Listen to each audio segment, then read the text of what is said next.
Hey, this is Arthur Hill, Senior Technical Analyst with StockCharts.com. You are tuned in to On Trend, the show designed to keep you on the right side of the trend. So today we'll look at large caps, which are holding up quite well. The Russell 2000 is not. We're going to look at small cap breadth, which weakened considerably. We'll beat that dead horse called the yield curve, and we got some stocks to watch. And just a little programming note that I will be on vacation from April 8th until the 19th. However, I have prepared in advance some videos, some on-trend videos.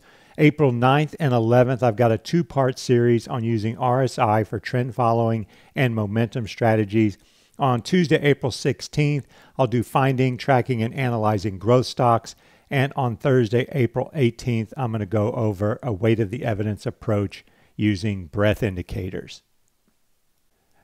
So we're going to start off with the S&P 500, which is the most important benchmark for the U.S. stock market. The bear market, if there is going to be one, is not going to come into force until the S&P 500 breaks down. And we look at this chart here, we can see that the index has pretty much gone nowhere for like 60 weeks. You have this peak here in January 2018, another peak there in September 2018, and now here we are again in that 2800 area, so 2800 to 2900. So we've been pretty much everywhere, down, up, and nowhere, because the index is basically unchanged in over a year. It's below its peak from January 2018. So it's gone nowhere. Now, I think what we have to focus on is this upswing here. And the question is, did this bring in a bear market? And is this upswing just a bear market rally? Or is it more than that? Is this the start of an extended bull move? Now, as far as the S&P 500 is concerned, I'm still in the bull camp, but I'm watching this upswing very closely because you can see with the bounce that we had, we established support there just above 2,700 with the low 4 weeks ago. So as long as we hold that low from 4 weeks ago, I think this upswing is in force. The breadth thrust we got in January is still okay, and it's still a bullish configuration because of that breadth thrust, and we're above the 40-week moving average, which is slightly rising. But if we break below that low from 4 weeks ago, then we have our third peak in this area. We have a downtrend because we've reversed this uptrend. Then we have serious trouble, I think, for the S&P 500, and that would mean for the broader market.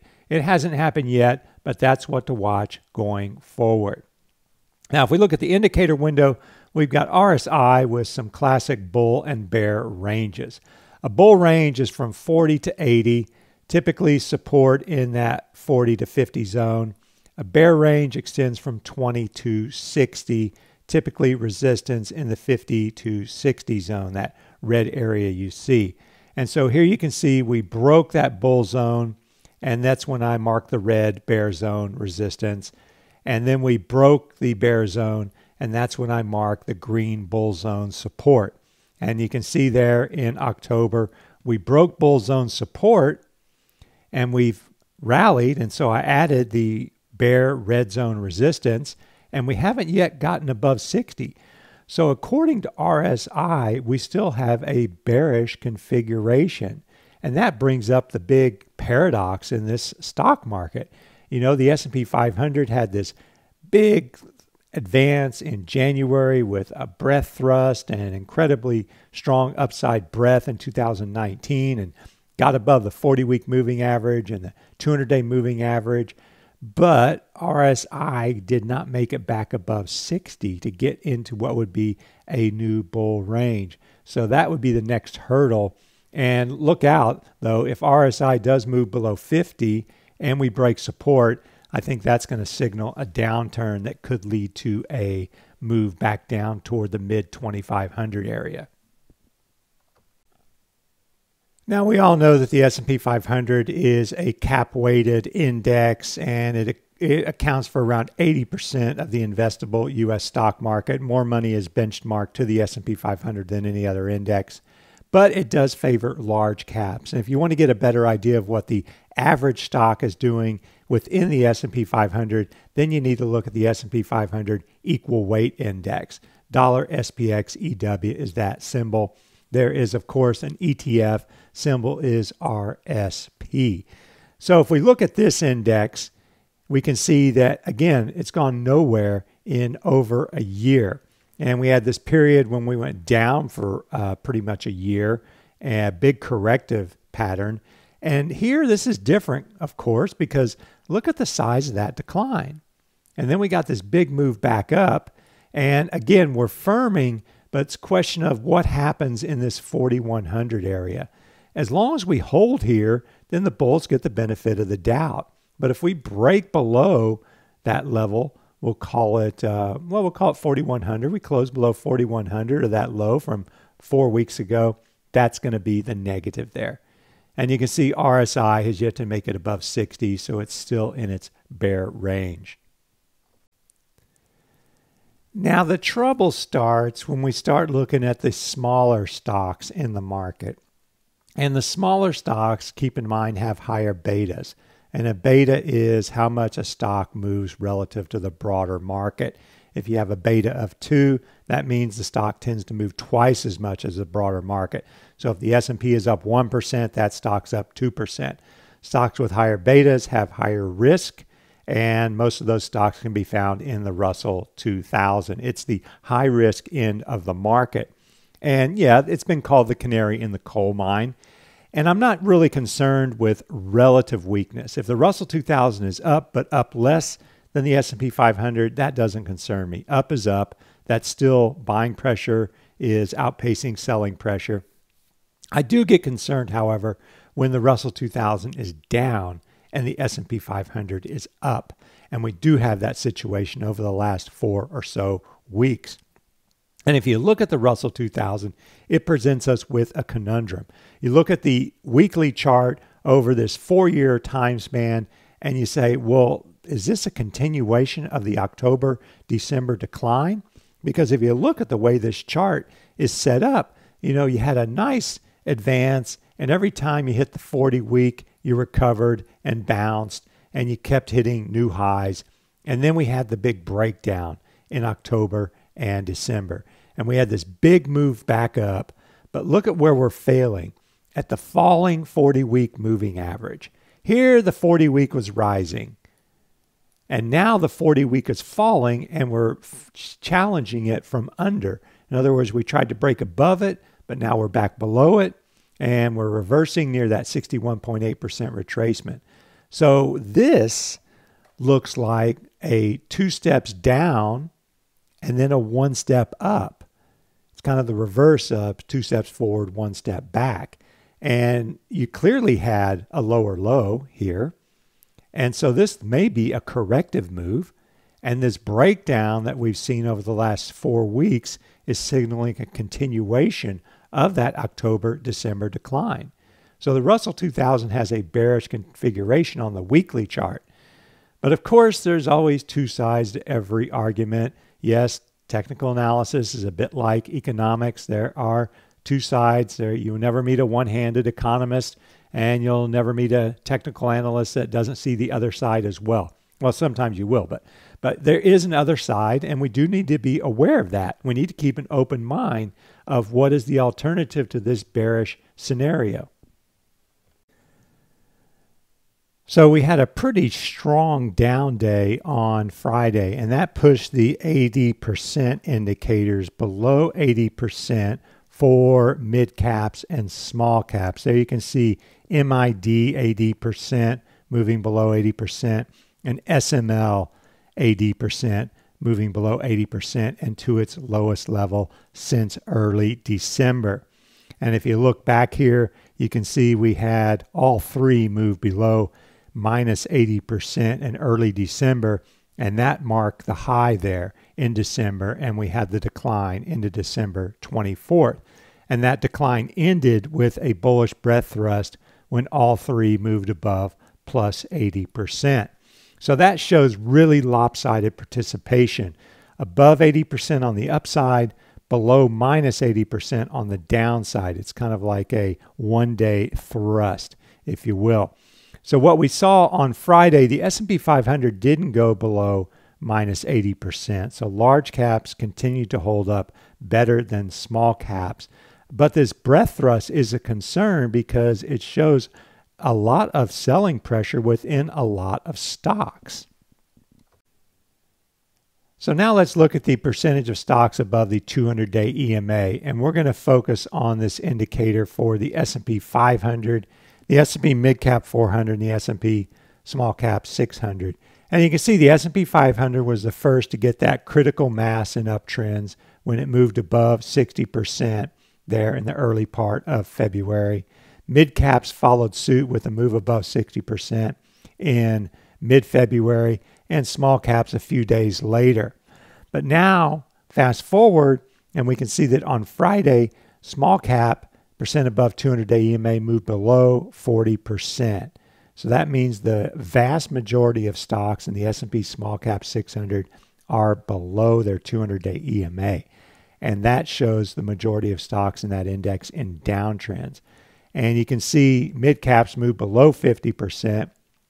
Now, the reason I use 60% as the bullish threshold and 40% as the bearish threshold is I want to reduce whipsaws. If you use that 50% line, you're going to get a lot of whipsaws. You're going to get them at 55% and 45%. And yeah, you're going to be a little bit later at 60%, but then you have a more, how should I say, a more robust signal, I think. And it's not immune to whipsaws by no means. And if you look at small caps, you know, they went above 60% and now they're back below 40%. So they've kind of had a whipsaw here, but there's some serious weakness within the small cap index. Now, as far as the signal that we're going to get another downturn, I showed you the support levels for the S&P 500, the S&P 500 equal weight index, and I'm also watching these high-low lines. And these are kind of slow-moving indicators because they're based on new highs and new lows, which tend to be lagging indicators. You need an advance for a period of time before new highs start to appear, and a decline for a period of time before new lows start to appear. But when we look at these indicators for large caps, mid caps, and small caps, we can see that the S&P 500 high-low line turned up there towards the end of January, and the mid-cap high-low line did as well. And small caps didn't start turning up till February and barely turned up, and now they've actually turned down because you can see that high-low line is at 5,700 and the 10-day EMA is just above it at 5705. So that suggests that the high-low line has turned down for small caps. And I'll be watching these other two. And if they turn down and break below their 10-day EMAs, that will suggest that new lows are expanding. And that would be a negative development. And just to note, you can see here in November, these lines did get above their 10-day EMAs for large caps and mid caps, but did not for small caps. So small caps underperformed there in November, December, and they're doing it again. And we're going to take a short pause, 30 seconds, and we'll be right back after a word from our sponsor. Join us April 1st to April 5th to celebrate our 20th anniversary here at StockCharts.com with special guests Arthur Hill, Greg Morris, Gaddis Rose, Martin Pring, and John Murphy.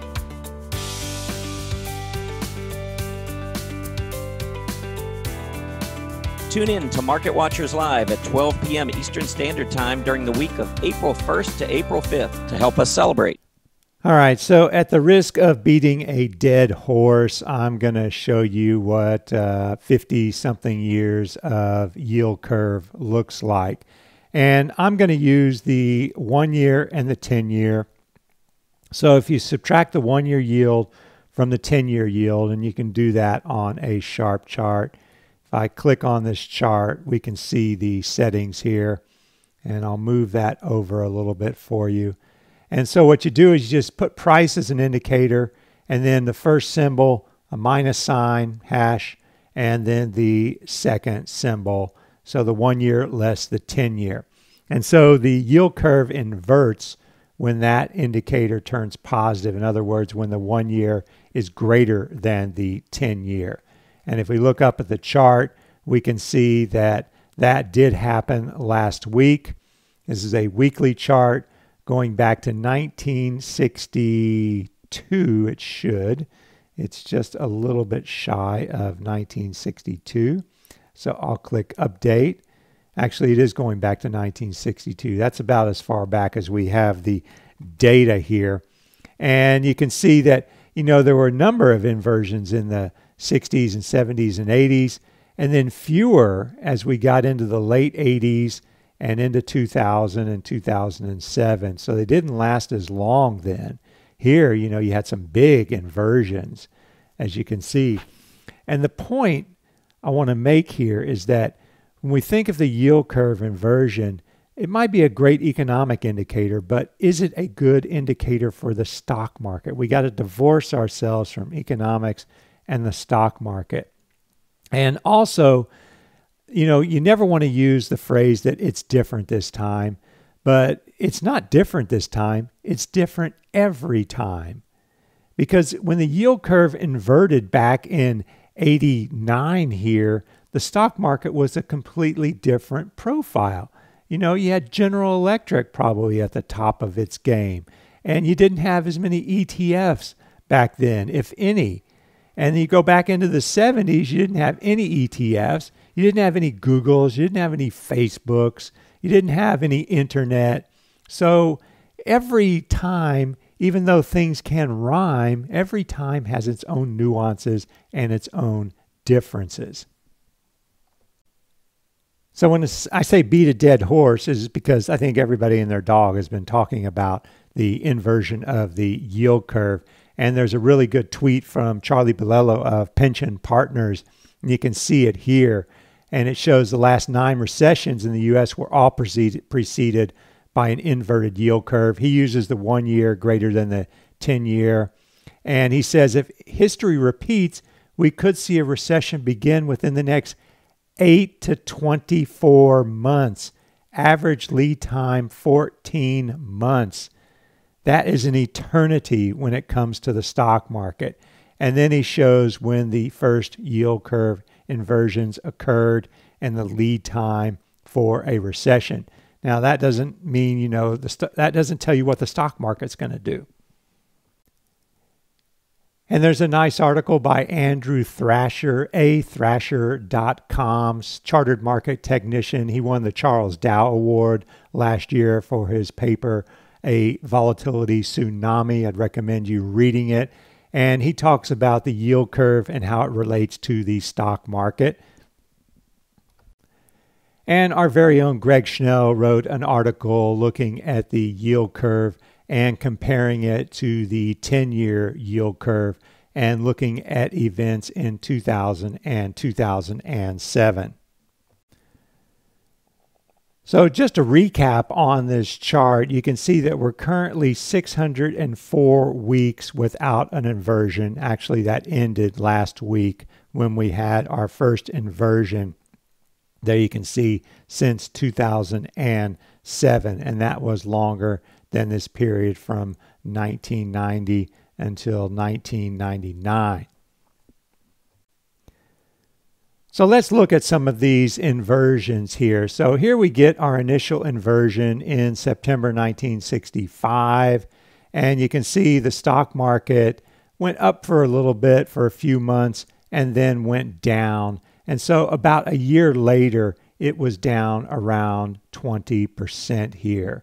I can do the crosshairs and I can scroll down and you can see over on the left down around 18.5%. But the question is with these inversion signals, what is the counter signal to the inversion? Is it when the S&P 500 crosses above its 40-week moving average? Is it when we go back to a normally sloped yield curve as we did here in March 1967? I'm not sure of that answer. if we look here in December 1967, we had an inversion. And then, you go out and you're 47 weeks later and you're up after that inversion. So there's not much of a trade there. Even though we eventually peaked and went down, all right, you still had an advance after that inversion. So here's an example where the yield curve inverted in March 1973, and the market had peaked a couple months before that. And you can see we had this huge decline down over 40%. And that, of course, is the famous bear market of 1973, 1974. And you can see from the time that inverted until the low was 81 weeks, so well over a year. So that was a good signal, if you will. So again, here's the 73, 74 bear market and the yield curve inversion there. And then you get to 1978 and you have a yield curve inversion. And people remember what happened in 73, 74. So everybody turns bearish. And the market does go down for a few months and then it proceeds to move higher. So this is an example when that yield curve inversion did not lead to a decline in stocks over an extended period. Here are two more inversions. They're kind of close together, so I'm not sure how to treat these, but you have this inversion here in the latter part of 1980, and the stock market carried on for a few more months higher and then embarked on a decline into 1981. And if we look at the depth of that decline, put on my inspect button, and you can see from high to low, it was around 20%. And then we had another inversion a little bit later, and the market continued lower. You can see that part when the 1 year is above the 10-year. But, not too much lower, another 10 to 12%. So now we get into 1989, and you can see that we have this inversion here in 1989. And after that inversion, the market went higher over 20%. So you can see from 1989 until around 35 weeks later, the market was higher. And that's 1 year, the market was higher as well. So this yield curve inversion did not lead to a bear market. Stocks moved higher after this inversion in 1989. So when I say it's not different this time, it's different every time. Here we have the 2000 peak. And of course, leading up to the peak in 2000, we had, of course, the dot-com bubble. And right in March 2000, we had an inversion of the yield curve here. And the market peaked right with that inversion, and we embarked on a bear market that lasted over 2 years and saw the S&P 500 decline over 45%. So this is one example where the yield curve happened to happen when we had a peak and a bear market. And next we come to actually 2006, because the yield curve inverted in the early part of 2006, January 2006. And you can see after this inversion, the market struggled for around 6 months after this inversion. And it was inverted again in the summer of 2006, but then the market moved sharply higher. After that second inversion, you had a 25% advance in the S&P 500. And then you can see when the yield curve went back to normal, well, there was a little inversion there in August 2007. But, here it's back to normal, and then we embark on a bear market. And when I say it's not different this time, it's different every time, well, of course, 07, 08 was the financial crisis that we had due to the home loans and the derivatives and the mortgage-backed securities and all that. So if we flash forward to 2019, and here in March, we've had a yield curve inversion, but of course, it's not lasting very long. And we can see that the S&P 500 has gone nowhere. for over a year. But as far as the stock market is concerned, I would put the yield curve on the back burner, and I would watch the price action in the S&P 500 here. As I said, we closed below, say, 2,700 here, or below that low from 4 weeks ago. Then we have an issue. All right, but that hasn't happened yet, and I think we need to take our signals from the stock market and not the yield curve. If you want something to watch, I suggest you watch the spread between Treasury yields and junk bonds. And this is, you can find this at the Fed website, the St. Louis Federal Reserve Bank, and there is the name there. You can see this video on YouTube later if you want to catch that. And basically, when high yields spreads go up, that tells you that there is stress in the economy and in the credit markets. And so you can see we had this huge surge in the high yield spread in October and November and December. And that, of course, coincided with the swoon in stocks. And then you had the spread moving down in January and February and starting to flatten out here in March. But if it turns up again, then I think that would be a negative for the stock market, because that would show some stress in the high yield area of the market, which is very sensitive to the economy. Here, this is Ellis Pharmaceuticals, and this is a high-risk biotech. Say that again, high-risk biotech. What I'm seeing here is some interesting relative strength recently, a potential double bottom working there with two lows in that 12 area. And then you can see this nice breakout surge. And I didn't put volume on there because I don't use volume that much, but that's a strong breakout. Holding these gains with a consolidation, it's not a perfect flag. I mean, maybe when you were consolidating here, you had a bit of a pennant working, and you're getting a pennant breakout, if you will. You can see that little pennant type thing. But it looks like this stock is poised to make a breakout. And of course, if it closes below 18, you would have to reevaluate there. Go ahead and save that. Next up is Dennys. Yep, that all-night place where you can get breakfast at 3 in the morning. And what I'm noticing on Dennys is you had a nice breakout there with a gap, and that gap held.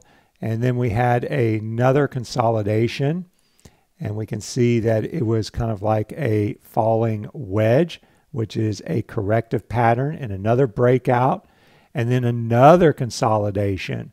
And this is a consolidation within an uptrend. And you can see that it held up quite well on Thursday and Friday. So it's looking like it is poised for a breakout.